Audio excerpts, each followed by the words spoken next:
Let's see another problem based on recursion. So the problem is Fibonacci number. So let's try to understand the problem, and then we'll see the solution. So Fibonacci numbers commonly denoted fn from sequence called Fibonacci sequence, such that each number is the sum of the two preceding ones starting from 0 and 1. So the example is for let's see here, n equal to 2. So in case of n2, that means Fibonacci number is 0, 1. So addition is 1. And when we take 3, so in this case, it's a 0, 1, 2, and then again 1, 3. So that's that's a Fibonacci number. So let's try to understand this. Let's move this to another screen. So let's say there's 2, so it's a 0, and for the 0,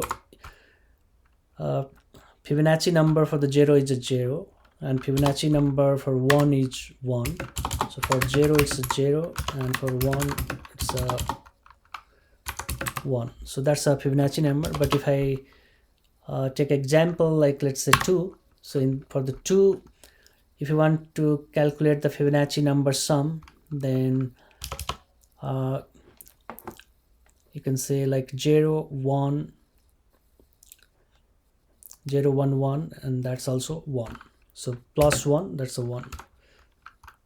So for 2, it's a Fibonacci number 1, and for the 3, again it's a, you can calculate like this, 0, 1, 1, 1, 1, 2. So we'll see the example here again. For 3, so Fibonacci number is 2.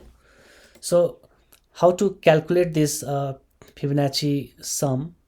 So the logic is, if you want to, like let's say 0, 1, and 0 plus 1 is 1, and again 1 plus 1, 2, and then again you can calculate this 1 plus 2, 3. So that's a Fibonacci series. So starting from 0, 1. So if you see the pattern here, we find the pattern. We are calculating the sum of this 0 and 1. So sum of Fibonacci of 0 and sum of Fibonacci 1, and that's added, it's a 1. And again, if you want to calculate the sum, again you can add this 1, 1, 2. If you want to get another Fibonacci number, then 2, 1, 3. So the logic is simply it's a f, you can say n minus 2 plus f n minus 1. So here we are going to use the recursion, and we are going to implement this logic. So if you add this f n minus 2 plus f n minus 1, then you can get the Fibonacci sum of that particular number. So when we do the recursion, we can think about a different scenario. Like let's say, first thing in a recursion, we have to think about exit condition. So we know recursion is the function call itself again and again.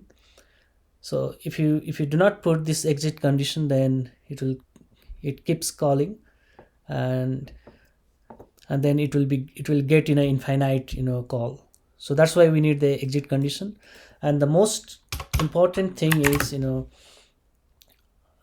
we need to have the faith. So if you find the pattern, then we need the faith. So what does this how this faith works here?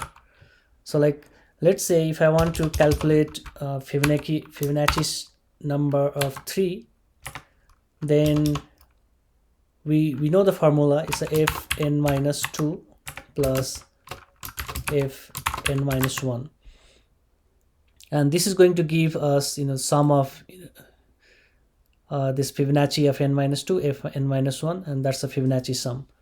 So in this case we need the faith, like if n minus 2 returns, it returns the Fibonacci of n minus 2, and this returns Fibonacci of f n minus 1. So this faith need to be considered, and then we can get the Fibonacci series. So that's a formula, and based on this let's write the code, and again we'll come back. So let's write this code here in a Golang. So we know, let's have the condition if n equal to 0 or n equal to 1. So in that case we know Fibonacci of 0 is 0 and Fibonacci of 1 is 1. So in that case we can return n. So if n is 0, return n, that is 0. If n1, return n. And in other condition we can, and so this is exit condition. So this is the exit condition in the recursion. So let's have our formula here, f n minus 2 plus f n minus 1. So this is going to return the Fibonacci sum of that number. So in this case here we need the faith. So first is the exit condition, and then here we need the faith. Okay, if this function is going to return the Fibonacci of n minus 2 and this returns Fibonacci of n minus 1. Let's try to run this.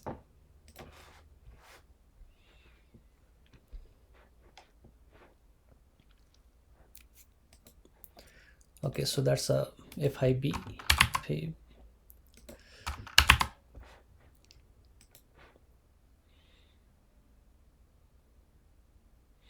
Okay, submit this.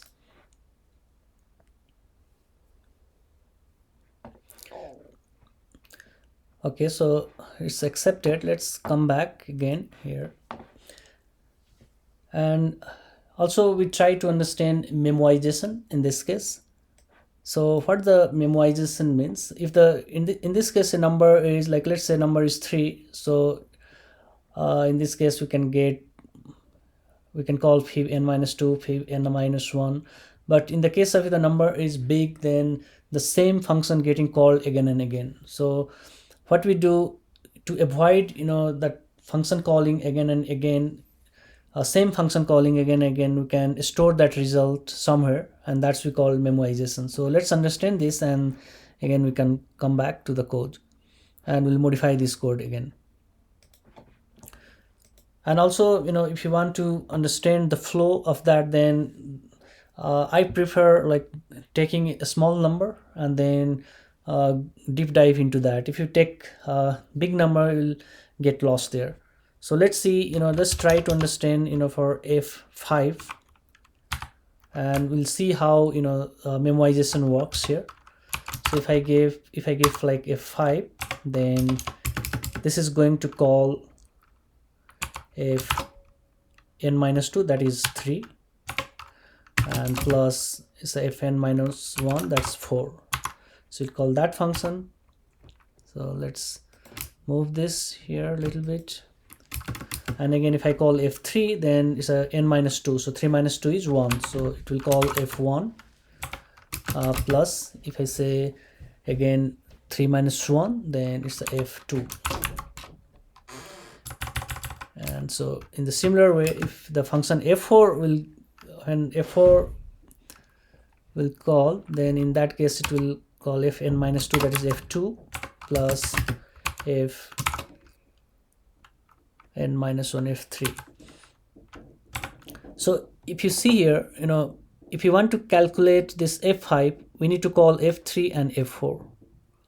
And again, if you want to calculate f3, then you want to call f1 and f2. And here, if you want to calculate f4, then you have to call f2 and f3. So if you see, f2 is repeated here. So we are calling f2 twice. So in this way, the question is why we call f2 again, because we have already called this. So if you can store the result of this call, the next time when we call this, we just return that result. So if you utilize this kind of logic, then that's we call memoization, and we can reduce the call. So in that way, of course, this process is faster. So let's write this logic.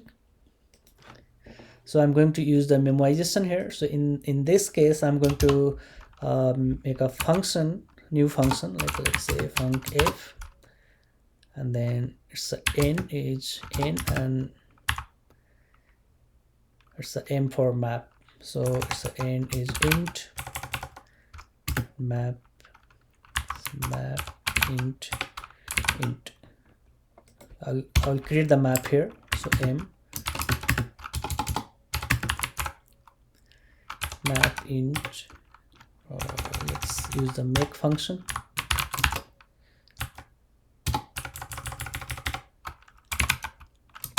Okay, so we create map, and then we'll call this function f,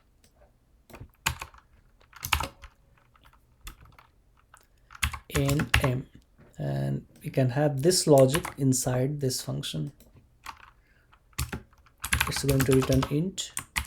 So if n equal to 0, n1 return n. So that is our exit condition. So we have put the exit condition nicely here.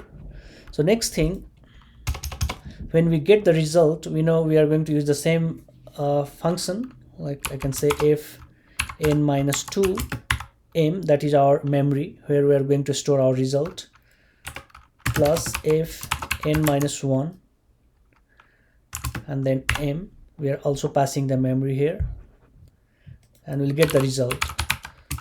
So before returning the result, let's store this result in this memory. So I can store in m and n. So for that n, like whatever the n is here, like the first time if it is 3, so this n becomes 3. So for m and 3, I can store the result and then return the result. And here I can check one more condition, like from m n, I'm checking if that number already exists or not. So if he okay here, so if he find, like if okay, so that means if that result is already there in the memory for that particular number, then we can return that number itself. Then we'll not call the function again. So this is, this is a small piece of the logic is called memoization. If you find the result, return the result, do not call the function. So let's run this and see the result again for this. Accepted, submit.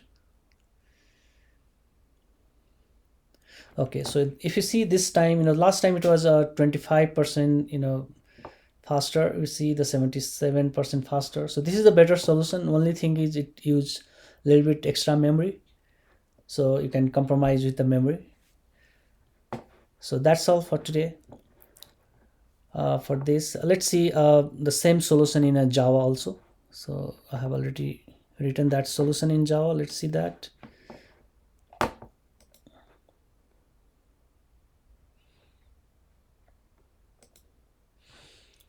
So here I have used the memoization. So I have created the map and the function n, and I have passed m.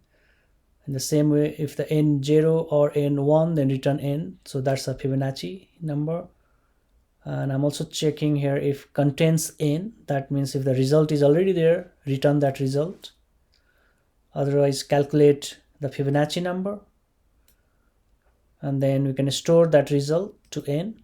And then at the end, return the result. So this is the Java solution. Yeah, so that's all for today. Thank you.